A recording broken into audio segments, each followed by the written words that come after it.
The alliance they fear, ìbáṣepọ̀ tí wọ́n ń bẹ̀rù.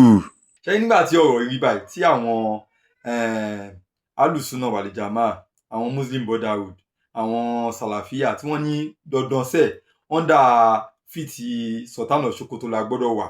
àṣé gbogbo bí kíní ṣe ń lọ tí àwọn mùsùlùmí tá à ń bá wa fà láàrin ara wa táwa traditional Muslims nílẹ̀ Yorùbá ń sọ pé iṣẹ́ irọ́ a lè dá tiwa ṣe.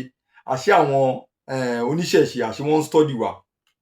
àwọn oníṣẹ̀ṣe wá wò ó pé àwọn mùsùlùmí tí wọ́n fẹ́ dá dúró yìí ó dàbẹ̀ ni pé agenda wọn fẹ́ jọ tiwa, ẹ jẹ́ ká align pẹ̀lú wọn. wọ́n wá ń rí àwọn ọ̀rọ̀ kògbákògbé, àwọn emotional blackmail. àwọn kan wá ń jáde wá ń sọ pé tẹ bá ti rí mùsùlùmí àti àwọn oníṣẹ̀ṣe tí ọ̀rọ̀ wọn ti jọ kan á jẹ́ pé nǹkan kan ti ṣẹlẹ̀ ní wọ́n ti gbàbọ̀dé fún Islam ní ẹ̀kúlé táyé yín rí báyìí. ṣé ìdífàdà kún wọ́n jẹ́ kèfèrí, ṣé ìdífàdà kún wọ́n jẹ́ oníṣẹ̀ṣe, ṣé wọ́n ń ṣọmọ Yorùbá mọ́ ni? ṣé nǹkan kan gbọdọ̀ pa àwa àti àwọn ọmọ Yorùbá wa papọ̀ mọ́ ni? ṣé tí wọ́n bá fẹ́ gbalẹ̀ Yorùbá yìí sìn, torí pé ẹ̀yin ti jẹ́ Muslim, anybody tó bá ti wá fẹ́ gbalẹ̀ Yorùbá yìí sìn tó ń gbógun bọ̀, ẹ̀yin kúrò láàrin àwọn ọmọ yayin tó jẹ́ Yorùbá ẹ lọ ọjọ́ ìyẹn ni tó ń kógun bọ̀ yẹn. kí ló dé tá a rí báyìí? ṣé rí tí èèyàn lè jẹ́ ọ̀tá ṣùgbọ́n ẹ̀kọ̀ọ̀kan there might be an alignment of agenda, an alignment of objective, an alignment of goals. kò sí nǹkan tó kọjú wa wípé báyìí jẹ́ mùsùlùmí yìí à ń ṣe abọ̀rìṣà. kò sí nǹkan tó kọjú wa wípé ẹ̀kọ̀ọ̀kan tí ọ̀rọ̀ àwa àti àwọn abọ̀rìṣà tó bá jọra wọn, kò sí nǹkan tó ní ká má jọ ní àjọṣepọ̀ papọ̀ láti lè protect ilẹ̀ Yorùbá yìí. so yẹ ká sinmi gbogbo àwọn emotional blackmail yẹn. ní àwọn ìgbà míì nínú awuyewuye tó ń ṣẹlẹ̀ ní àárín ìjọ mùsùlùmí tí Sheikh Imran Eleha tó bá sọ nǹkan mi tó jọ mọ́ ti Baba Lágége, ṣé wọn kì í post ẹ̀ lórí péjì wọn ni?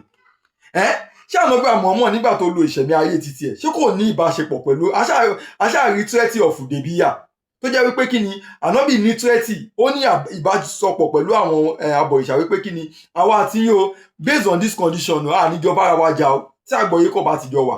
ẹ jọ̀ọ́ kí ló wá kọjú wa gẹ́gẹ́ bí ọmọ Yorùbá tá jẹ́ mùsùlùmí tó fi jẹ́ wípé a lè ní ìbáṣepọ̀ pẹ̀lú àwọn ọmọ ìyá wa tó jẹ́ abọ̀rìṣà, tó yẹ pé a lè ní ìbáṣepọ̀ pẹ̀lú wọn wípé kí ni lórí ọ̀rọ̀ yìí o, lórí pé ká protect ilẹ̀ Yorùbá yìí o, wípé kí ni ẹ jẹ́ ká jọ ṣiṣẹ́ takuntakun láti lè stop the fulanization of Yorùbá land. ẹ jọ̀ọ́ so ẹ lọ sinmi gbogbo àwọn emotional blackmail yìí, bèbí ti ṣẹ́jú.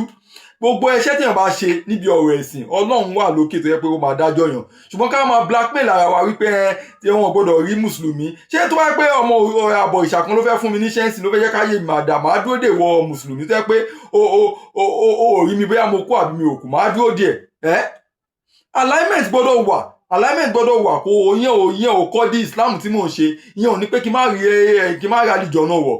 tí agenda wa àtàwọn oníṣẹ̀ṣe tó bá papọ̀, kò sí nǹkan tó ní ká má pawọ́ pọ̀ láti protect ilẹ̀ Yorùbá yìí.